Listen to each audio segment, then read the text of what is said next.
నమస్తే, welcome to Kiran TV life. నేను ప్రియా కౌశిక్. ప్రస్తుతం మనతో పాటు గుండెపూడి శివసుధీర్ శర్మ గురువు గారు ఉన్నారు. నమస్కారం గురుగారు. శ్రీమాత్రే నమః, శ్రీ గురుభ్యో నమః. గురుగారు, రథసప్తమి వస్తుంది. సూర్య ఆరాధన అనేది చాలా ముఖ్యం. ప్రతి ఒక్కరికి ఆరోగ్యపరంగా బాగుండాలి అని అంటే కనుక మనం గతం వీడియోస్లో కూడా సూర్యుడి గురించి మాట్లాడుకున్నాం. కానీ ఇప్పుడు నిజంగా నాకు తెలిసి రేపే కాబట్టి ఎంతో మందికి ఉపయోగపడుతుంది. అసలు సూర్యుడికి ఎలా ఆరాధన చేయాలి? సూర్యుడికి ముఖ్యంగా ఆయన ఇచ్చేటువంటిది మనకి ఆరోగ్యం. సూర్యోదయం లేకపోతే ప్రపంచం మనుగడే లేదు, అంతే కదా. సూర్యచంద్రుడు లేకపోతే ప్రపంచం అనేది లేదు మనకి. ఆయన వల్ల వచ్చేటువంటి కిరణాలతో మనకి ఆరోగ్యాన్ని అందించేటువంటి వాడు సూర్యభగవానుడు. సూర్యభగవానుడు పుట్టినరోజే రథసప్తమి అంట. రథసప్తమి అంటే ఆయన 7 గుర్రాల మీద 12 కిరణాలతో, వాళ్ళనే 12 ఆదిత్యులు అని చెప్పి పిలుస్తూ ఉంటాం మనం. 12 కిరణాలతో భూమి మీదకు వస్తూ ఉంటే ఆయన కిరణాల ద్వారా మనకు ఆరోగ్యాన్ని, భూమికి కావలసినటువంటి ఉష్ణాన్ని, పంటలు మనం తినేటువంటి ధాన్యం ఏదైతే పంటలు ఉన్నాయో వాటికి కావలసినంత ఎంతవరకు ఉష్ణం కావాలో అంతవరకు ఉష్ణాన్ని, ఇవన్నీ కూడా ప్రసాదించేటువంటి వాడే సూర్యభగవానుడు. ఆయనకు కూడా కోపం తెప్పించే పరిస్థితులు మనం ఇప్పుడు చాలా పనులు చేస్తూ ఉన్నాం. ప్లాస్టిక్ ఎక్కువగా వాడటం, వీటి వల్ల ఎక్కువగా నిజంగానే సూర్యభగవాన్ దేవతలకు కూడా ఆవేశం వచ్చేంత తీవ్రమైనటువంటి స్థితిలో మనం నడుచుకుంటున్నామంటే దాన్ని కూడా మనం ఒక విధంగా ఆలోచించాలి. అట్లానే సూర్యభగవానుడి అనుగ్రహం కావాలి. ఇప్పుడు మనం ఎక్కువగా ఆగ్రహానికే లోనవుతున్నాం. ఎండాకాలం వచ్చిందంటే ఎప్పుడు ఇంతవరకు మనకి తెలియదు. 45-50 డిగ్రీల ఎండలు. పూర్వకాలంలో మా చిన్నప్పుడు అయితే 25-28 డిగ్రీలు అంటే అమ్మో అప్పటికే మాడిపోతూ ఉండేవాళ్ళు. ఇప్పుడు మనకి వింటర్లో అలా ఉంటుంది. వింటర్లో 28-29 వస్తుంది. సమ్మర్ వచ్చేసరికి 45, 48, 50. రానున్న కాలంలో 60 డిగ్రీల వరకు గ్యారంటీ మనం మండిపోవడం అనేది జాగ్రత్త, తప్పనిసరిగా జరిగేటువంటిది. ఇప్పుడు బయట ఉంటే వాహనాలు కూడా కాలిపోతున్నాయి కదా ఎండలకి. అట్లానే మనం కూడా ఎక్కువగా ఉంటుంది. మనకు కూడా వేడి, అతి చల్లదనం వల్ల మనుషులు కొంతమంది చనిపోతున్నారు. అతి వేడి వల్ల ఈ సూర్య తాపం తట్టుకోలేక కూడా చనిపోయేటువంటి వాళ్ళు చాలామంది ఉన్నారు. ముఖ్యంగా మనకి ఎండలు ఎక్కువగా పెరిగేటువంటి సమయం ఏంటి అంటే రథసప్తమి రోజు నుంచే ఎండాకాలం ప్రారంభం. ఋతువు శిశిర ఋతువే, కానీ ఎండల ప్రభావం మాత్రం రథసప్తమి రోజు నుంచి ఎక్కువగా పెరుగుతూ ఉంటాయి మనకి. ఇక్కడ ఈ రథసప్తమి రోజున సూర్యానుగ్రహం పొందితే, ఇక్కడ చూడండి మనకి ఎండాకాలం ప్రారంభమయ్యే ముందు మన రథసప్తమి వస్తుంది. ఇక్కడ ఈయన అనుగ్రహం పొందండి. ఆయన వల్ల వచ్చేటువంటి ప్రమాదాలు ఏదైనా ఉంటే కూడా తొలిపోవడానికి ఒక మంచి మార్గంగా చెప్పవచ్చు ఈ రథసప్తమి పూజ. ఏ పూజకైనా సరే బ్రాహ్మీ ముహూర్తంలో నిద్ర లేవడం అనేది తప్పనిసరిగా చేయాలి. చేసిన తర్వాత మనం మాఘమాసంలోనే రథసప్తం వస్తుంది. నిజంగా మనం అంతకుముందు చెప్పుకున్నాం మాఘమాస వ్రతం చేసుకోవాలని. అది నిజంగా చివరి 3 రోజుల్లో చేసుకోవచ్చు, మొదటి రోజు నుంచి 30 రోజులు చేసుకోవచ్చు అని చెప్పాం. అలాగే రథసప్తమి రోజున కూడా ప్రారంభం చేసుకోవచ్చు. అంతేకాకుండా ఎవరైనా ఉపాసకులు గురువుగారి దగ్గర మంత్ర ఉపదేశం తీసుకోవడం కానీ, కొత్త మంత్రాన్ని, లేదంటే మంత్ర సిద్ధి కలగాలంటే ఎక్కువ జపం తపస్సు చేయడం కానీ, ఇట్లాంటివన్నీ కూడాను రథసప్తమి, మహాశివరాత్రి, విజయదశమి, గ్రహణ సమయాలు ఈ రోజుల్లో మాత్రమే ఎక్కువగా మనం పాటిస్తూ ఉంటాం. గురుగారి దగ్గర ఉపదేశం తీసుకోవాలంటే రథసప్తమి చాలా విశేషమైనటువంటి రోజు. అంతేకాకుండా ఆడవాళ్ళు, అంతకుముందు కూడా మనం చెప్పుకున్నట్టున్నాం ఇదే మాట, ఆడవాళ్ళు వివాహం అయిన తర్వాత కొన్ని వ్రతాలు పడతారు, నోములు అంటారు. మొత్తం 64 రకాల నోములు ఉంటాయి. ఈ నోములు కూడా ప్రారంభం రథసప్తమి నుంచి మరలా రథసప్తమి వరకు సంవత్సరం పాటు ఇవన్నీ కూడా తప్పనిసరిగా పాటించవలసినటువంటి ఆడవాళ్ళు. స్త్రీల వ్రత కథలు అని చెప్పి 64 వ్రతాలు ఉన్నటువంటి ఒక పుస్తకం దొరుకుతుంది. స్త్రీల నోములు, వ్రతాలు, 64 వ్రతాలు చేయాలట ఆడవాళ్ళు, వివాహం అనేటువంటి వాళ్ళు. కాబట్టి ఇవన్నీ కూడా రథసప్తమికే ప్రారంభమవుతాయి. అయితే ఇప్పుడు ఒక సందేహం ఏంటంటే, మీరు చెప్పేటప్పుడు మరి రథసప్తమి తర్వాత మంత్ ఎండింగ్లో చాలా మందికి పెళ్ళిళ్ళు అయ్యే ముహూర్తాలు ఉన్నాయి కదా, మరి అలాంటి వాళ్ళు ఎలా స్టార్ట్ చేయాలి?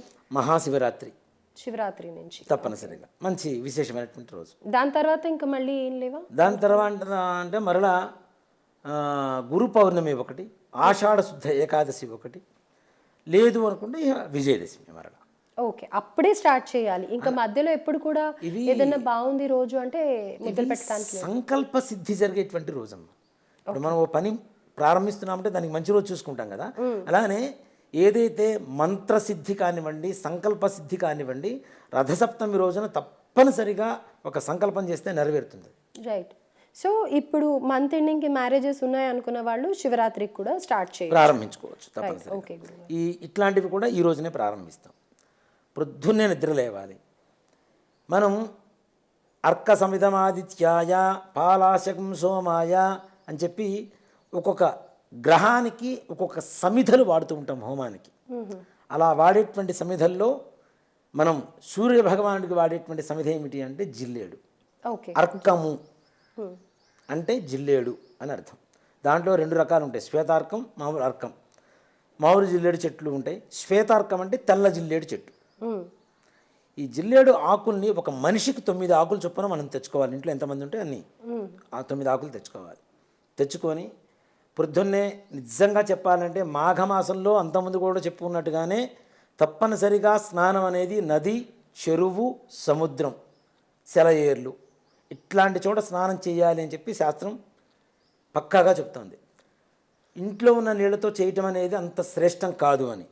ఇవాటి రోజుల్లో ఉన్న పరిస్థితుల్లో సాధ్యపడనటువంటి పరిస్థితి కాబట్టి కనీసం మనం బకెట్లో నీళ్లు తీసుకొని గంగా, యమున, కావేరి, కృష్ణవేణి ఇట్లాంటి నదులన్నీ కూడా ఆ నీళ్లల్లో ఉన్నట్టుగా భావన చేసుకొని ముందుగా శిరస్సున ఒక జిల్లేడాకు, కుడి భుజం మీద ఒక జిల్లేడాకు, ఎడం భుజం మీద ఒక జిల్లేడాకు పెట్టుకొని ఆ సూర్య భగవానుని స్మరించుకుంటూ ఒక నీళ్లు పోసుకోవడం. ఏదైనా మంత్రం ఉంటుందా? తప్పనిసరిగా అమ్మ. ఇప్పుడు మనం సూర్య భగవానుడికి పెద్ద పెద్ద శ్లోకాలు చెప్పుకుంటూ పోవాలంటే అందరికీ సాధ్యమయ్యేటువంటి పరిస్థితి కాదు. సూర్య భగవానుడి ధ్యాన శ్లోకం ఉంది నవగ్రహాలు. జపా కుసుమ సంకాశం కాశ్యపేయం మహజ్యుతం తమోరిం సర్వ పాపఘ్నం ప్రణతోస్మి దివాకరం. దాంట్లోనే ఉంది, ఆ మంత్రంలోనే సకల పాపాలు పోవాలనే అర్థం ఉంది ఆ యొక్క శ్లోకంలోనే. కాబట్టి ఆ శ్లోకాన్ని చదువుకొని చక్కగా స్నానం చేయటం. మరలా ఆ 3 ఆకులు కింద పడిపోతాయి కదా నీళ్ళు పోసుకోగానే, మరలా ఇంకా 3 ఆకులు తీసుకోవడం, మరలా శిరస్సున మళ్ళీ కుడి భుజం మీద ఎడం భుజం మీద పెట్టుకోవడం, మరలా స్నానం చేయడం. అలా 3 సార్లు స్నానం చేసిన తర్వాత ఇక్కడ జిల్లేడు ఆకులు దొరక్కపోతే, దొరకని ప్రదేశం అంటూ ఏమీ లేదు, అది ఎక్కడైనా మురుస్తూనే ఉంటాయి. నిజంగా అవి కూడా తెచ్చుకోలేని పరిస్థితులు ఎవరన్నా ఉంటే కనీసం చిక్కుడు చెట్టు ఆకులు ఉంటాయి. చిక్కుడువే ఇంకా ఇన్ఫాక్ట్ నాకు తెలిసి దొరకవు. ఒకప్పుడు చిక్కుడాకులు కూడా బాగా దొరికేవి. జిల్లేడాకులు ఊరు చివరిలోనే పెరిగేవి అంతకుముందు. ఇప్పుడు మనకి ఎక్కడ చూసినా అంటే ఒక మాట చెప్పాలంటే ఒకప్పుడు ఇది కూడా ఊరు చివరే కాబట్టి ఇప్పుడు బాగా దొరుకుతున్నాయి మనకి. కాబట్టి ఊళ్ళో మనకి తప్పనిసరిగా దొరికితే జిల్లేడాకులు, లేదంటే అది తెలుపు లేదా పింక్ ఉంటుంది కదా, అలా ఏం లేదు, ఏదైనా సరే జిల్లేడాకులు. జిల్లేడాకుల్లో కూడా చూడండి, నిజంగా మాట చెప్పాలంటే ఒక ఆయుర్వేదానికి చాలా విశేషంగా వాడతారు. ఇప్పుడు జలుబు చేస్తే మనం ఏం చేస్తున్నాం, డాక్టర్ల దగ్గరికి వెళ్తున్నాం.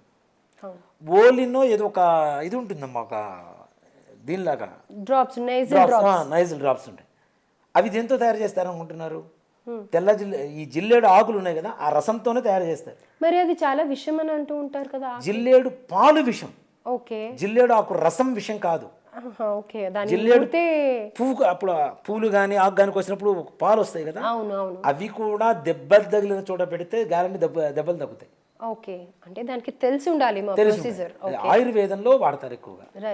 మా చిన్నప్పుడు కూడా ఏం చేసేవాడు అంటే, జిల్లేడు ఆకులు తీసుకొచ్చి జలుబు చేసిందంటే కొద్దిగా నిప్పుల మీద లైట్గా వేడి చేస్తే ఆ ఆకు తీసుకొచ్చి డైరెక్ట్ ముక్కులో పిండేవాళ్ళు. పిండేస్తే జరిగిపోతుంది.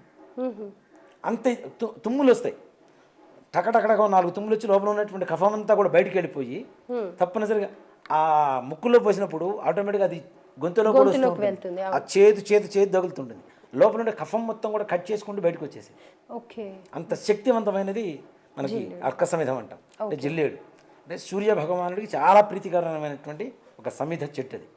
కాబట్టి ఆకులతో స్నానం చేయడం అనేది అనారోగ్యం బారిన పడినటువంటి వాళ్ళు ఎవరైనా సరే ఇలాంటి స్నానం చేయగలిగితే చాలా విశేషంగా ఉంటుంది. ఆరోగ్యం అనేది ప్రసాదిస్తాడు భగవంతుడు తప్పనిసరిగా.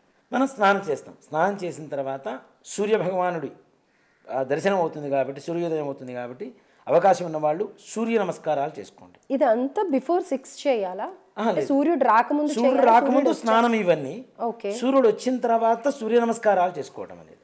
తర్వాత ఇంట్లో మనం తులసి కోట దగ్గర చక్కగా సూర్యుడు యంత్రం వేసుకోవచ్చు, లేదా సూర్యుడు బొమ్మ వేసుకోవచ్చు, సూర్య భగవానుడి పటం పెట్టుకోవచ్చు, ఇంట్లో తులసి కోట దగ్గర పెట్టుకోవచ్చు. ముఖ్యంగా పాలతో మనం పొంగలి స్వీట్ పదార్థం చేస్తాం కదా, బియ్యంతో చేస్తాం కదా, స్వీట్ పొంగల్ అంటారు చాలామంది, పొంగలి అంటాం, దాని పాయసం అంటాం. అది నివేదన చక్కగా వండుకొని సూర్య భగవానుడికి ఈ చిక్కుడు ఆకులు ఉంటాయి కదా, చిక్కుడు ఆకుల్లో అది నివేదన పెట్టి ఒక 7 చోట్ల లేదా 12 ఆకుల్లో నివేదన పెట్టి చిన్న చిన్నగా పెట్టాలి, కొద్దిగా మరి ఎక్కువ పెట్టినా కూడా చిక్కుడాకు అంటే జస్ట్ మన చెయ్యంత ఉంటుంది, చేయంత కూడా ఉండదు, ఇంకా తక్కువ ఉంటుంది.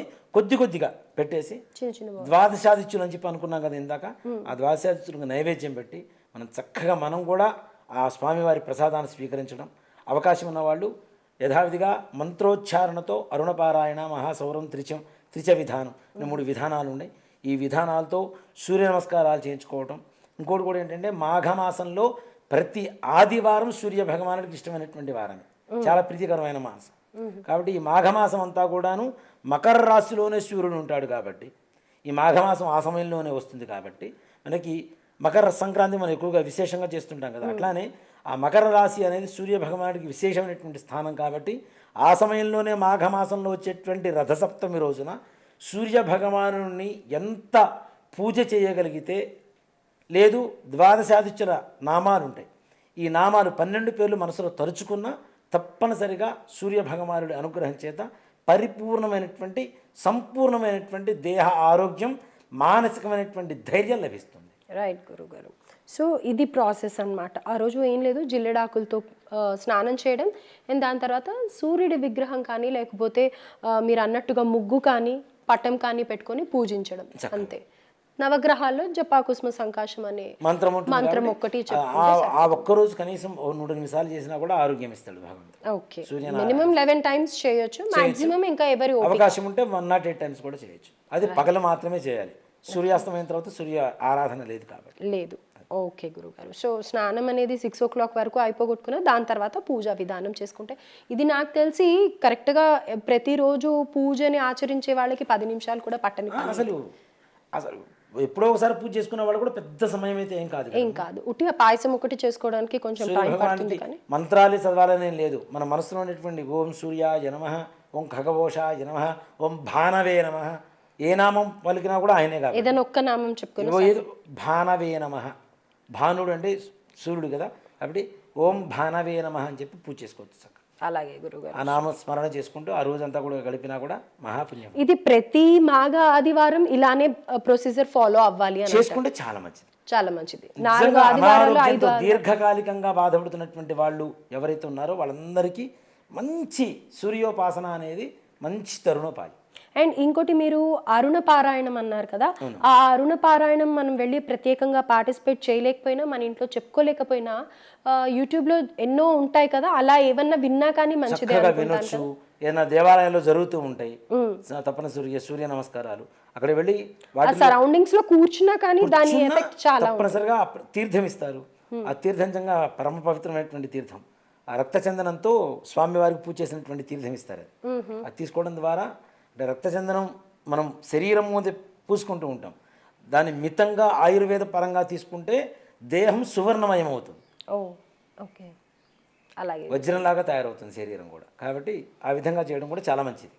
ఓకే గురుగారు, చాలా చక్కటి వివరాలన్నీ తెలియజేశారు. ధన్యవాదాలు. శ్రీమాత్రే నమః. శ్రీ గురుభ్యో.